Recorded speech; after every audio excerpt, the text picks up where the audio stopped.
Hello and welcome back to LOTRO Travelogues from Middle-Earth Visitor. Here I am in Buckland, where I left off at the end of episode 1 with Tomash, my sturdy little hobbit burglar. Here I am in the grounds of Crick Hollow, Frodo's home, that has been broken into by the Nazgul as they are searching for the ring. We see a little cloak been left behind there in their rush to escape. What I'm going to do today is I'm going to take you from Buckland through the old forest, which you can see over here, and across the Barrow-Downs. And with a little bit of luck, I might be able to make it through. I've set myself some challenges on these videos.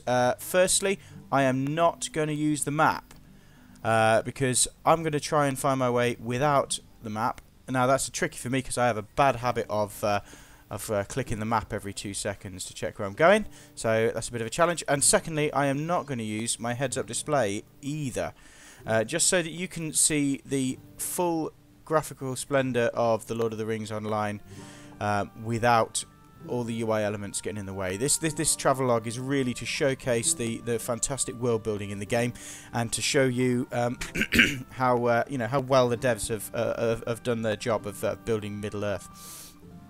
I've also recently, because I noticed that there was some mic noise on some of my first few videos, so I have purchased some mufflers, so hopefully you shouldn't get so much heavy breathing going down the microphone on this video. Right. Okay, so here we go. I'm going to try and sneak into the forest now, and here we go. Can I get in? Oh no, can't get in. Nope, that's not the entrance door. I think there's a little hole under the fence somewhere under the hedge somewhere that I can get in through. This looks like it might be it. There's me.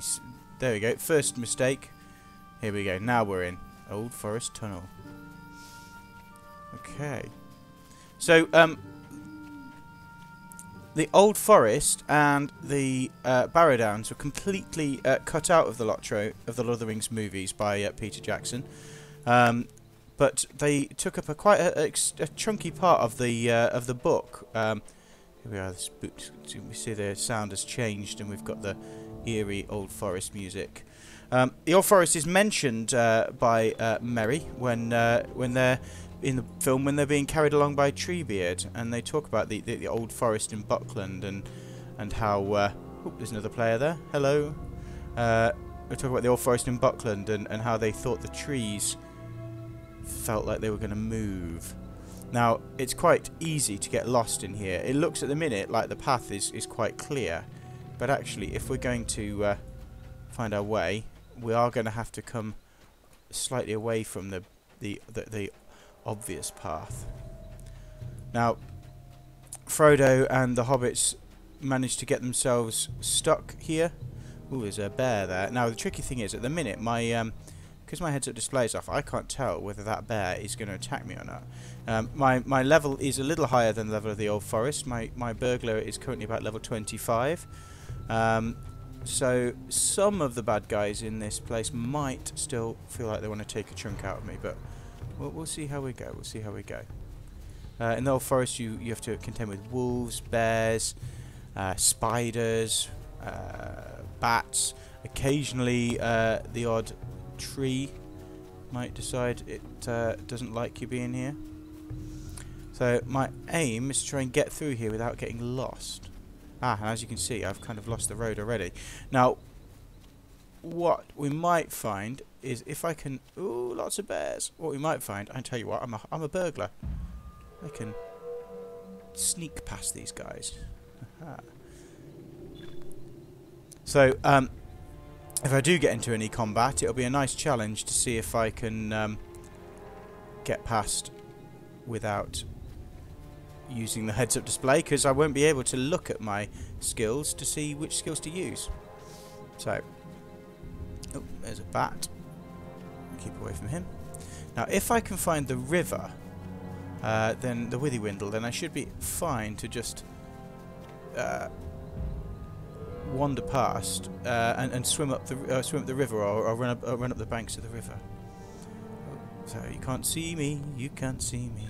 Now you can. One good thing about being a burglar, you can sneak. You're not in the mood for combat today. So, personally, I'm really impressed with LOTRO's graphics. Even after being out for nearly 13 years, the graphics I think are still fantastic. If you're interested in what I'm using, I am running this on quite an old PC. Actually, this is this PC was salvaged from by my mother-in-law's bins. It had been in the rain for 3 days, and I managed to dry it out on a radiator and fire it up, get it to work. Since then, I have upgraded it with a range of different bits and pieces. It's currently running a i5 2400 processor, 8 gig of RAM. I recently upgraded the graphics card to a Radeon RX 570, and I also added a solid state drive because I mean, that's the #1 thing that just makes LOTRO run faster, because there's so much of the world to load. It just cuts down all the loading times and makes it so much easier to get in and out of places. So that's what I'm running. I'm running it in 1080p. And also, recently, I've been playing around with the AMD settings, the Radeon Adrenalin software, and I have, as well as running the graphics in Ultra on LOTRO, I've actually also added super sampling and anisotropic filtering effects on the graphics card. So what you'll see, I don't know how well you can see on YouTube, but actually what that's done is it's made things look really, really sharp. Every blade of grass and every leaf seems to really stand out now since I did that. So that's really made a difference. But for a 13-year-old game, you know, the actual graphics on this I think are fabulous, and the art style of LOTRO is what I really like. A lot of people would complain that actually, oh, the graphics are dated, but actually, like I said, for the age of the game, I think they're fantastic, and the world building is just fabulous. Personally, I really like the fact that it isn't uber realistic, like The Witcher or something like that. I like the fact that it's still a little bit arty. Oh, got some sort of Old Man Willow. Yes. Okay. Old Man Willow. So if you've read the book, you'll know that the hobbits get trapped inside Old Man Willow, and they have to be rescued by Tom Bombadil. Now, when I go near to Old Man Willow here, we get this sort of effect on us, this sort of debuff. So I'm just going to try and sneak past. I'm still going to get a bit of a debuff, but don't worry, it's not going to kill me. Yeah. So what I was saying about the graphics and the art style is, I actually really like that it's not uber realistic. I like that it still has a little bit of arty quality to it. There's not loads of blood and loads of gore in the game, and one of the reasons I really like that is because it means that actually my kids can play it with me. I introduced my my young lad and my daughter to this game. They're both in primary school, and they absolutely love it. And what the really brilliant thing is about it for me is it's encouraged their reading. I mean, first of all, there's an enormous amount of quest text that you need to read in the game if you're going to understand what to do, where to go. There's all sorts of maths in the game for working out gear stats and things. So actually, I think it's a brilliant game for kids and a great alternative to some of the sort of AAA titles, like, you know, but the things like Fortnite and stuff like that. Fantastic choice for them to play. The other thing that's absolutely brilliant, I think, is that it's got them into reading the books more. And actually, my lad has now read all 3 volumes of The Lord of the Rings and The Hobbit, and you know, I mean, he read those at 8 or 9 years old, and so, you know, I personally, I think anything that gets children today reading to that level, I think is a great thing. So, ooh, I found a flower. Now, these flowers these lilies that you find around the Old Forest are part of a hidden deed in The Lord of the Rings Online. Now, the Ents of Fangorn Forest have lost their wives, if you remember, from the film and from the books. That's included in both. We never know where the Ent wives were, and actually even Tolkien himself never told us what happened to the Ent wives. But in the Lord of the Rings Online, there is a hidden deed to find all the flowers of the Old Forest, and if you find each of those flowers, you earn some points, and it completes a virtue deed. But the suggestion behind it lore-wise is that the Entwives ended up in the Old Forest. That's where they got lost, and as they passed away one by one, each of them left one of those beautiful flowers in the place that they laid to rest. So it really got a lovely little bit of lore, lovely little nod to some of the little bits that Treebeard said. The devs have taken great pains to try and keep the lore close to the books. And like I said, nearly anything that's in the Lord of the Rings books or anything like that is included in this game. And in some places they have sort of interpreted things and bent it a little bit, or added a little bit of extra stuff to give us an idea give us a flavour of what might be in Middle-Earth. And that's one of the things they've done. They've added that little nugget for those who are really interested in their Middle-Earth lore.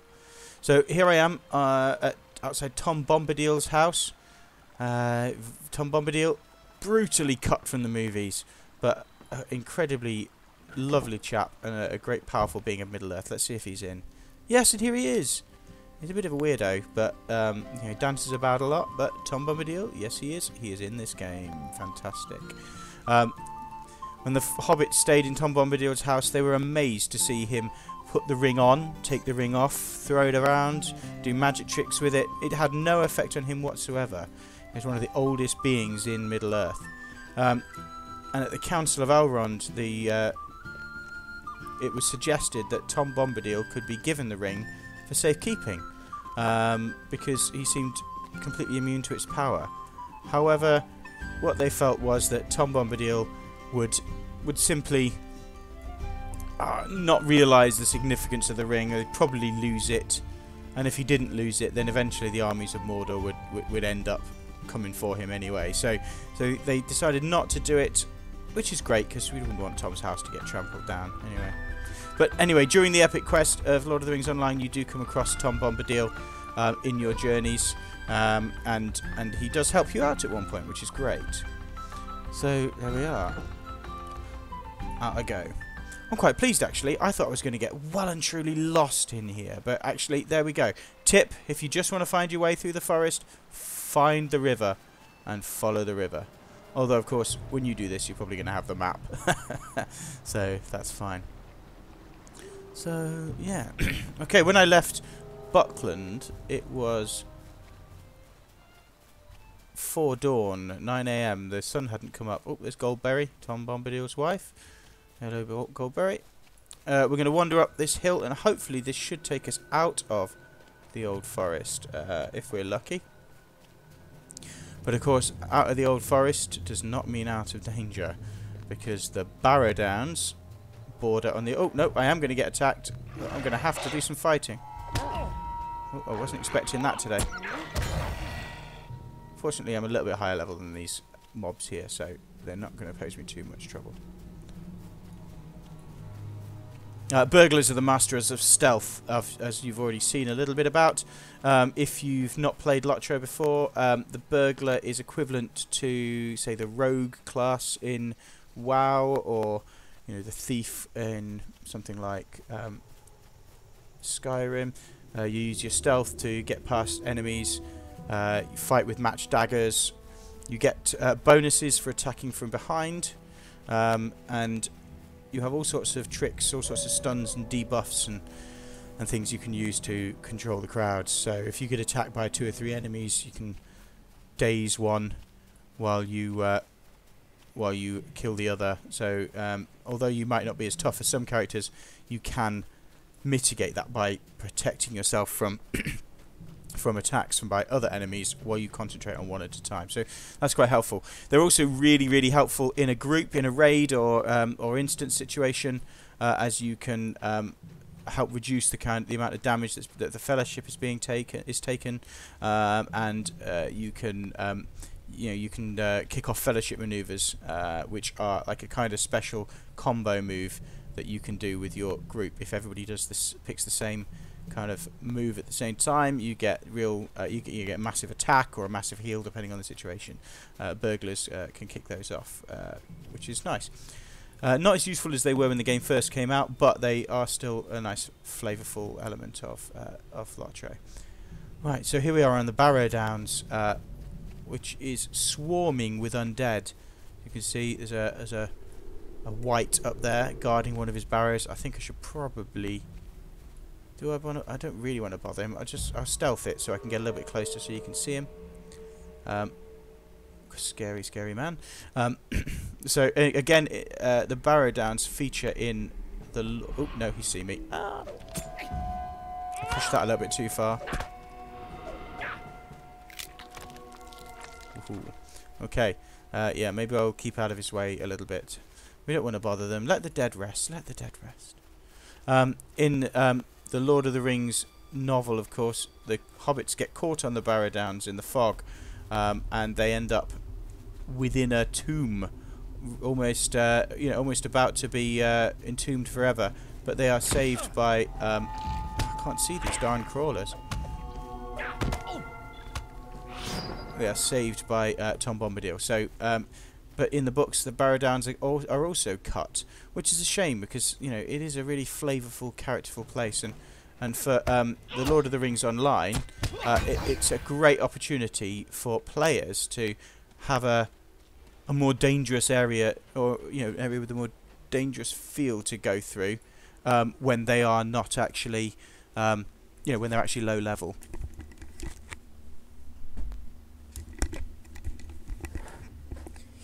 My little dog just needed letting out of the back there, in case you heard it on the video. So there are innumerable tombs in the Barrow-Downs. We have all sorts of places here.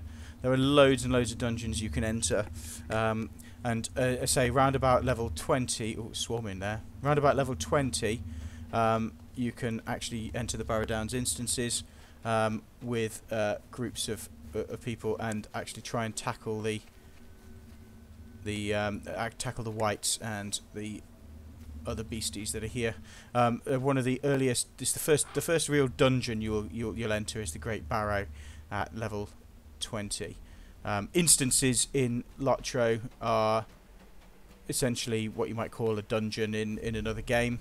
It's not necessarily a dungeon as such, but it just means essentially an instance is an encounter that you can launch with a group or solo for a particular scenario that you want to try and play, and they're really great ways of getting groups together and getting higher level gear a lot of the time.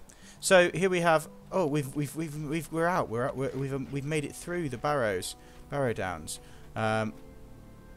We're just on the edge of the Barrow-Downs now. So up here, this is a little camp where there's quest givers for the Barrow-Downs, the Dead Man's Perch.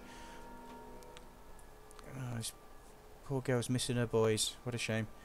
Need to find a way to get her out of here. She looks terrible. Well, good thing is we're now right on the edge of Bree-Land. Now the hobbits, when they left the Barrows, this was probably the first site that they saw. The town of Bree, where they were due to meet Gandalf. I'm going to visit Bree in my next episode of the Travelogues, and we'll see if we can find any of the people that we're supposed to find here. Bree is, incidentally, the first major settlement that you get to in LOTRO, where all players from all starting areas converge. All roads lead to Bree in the early days, as the saying goes.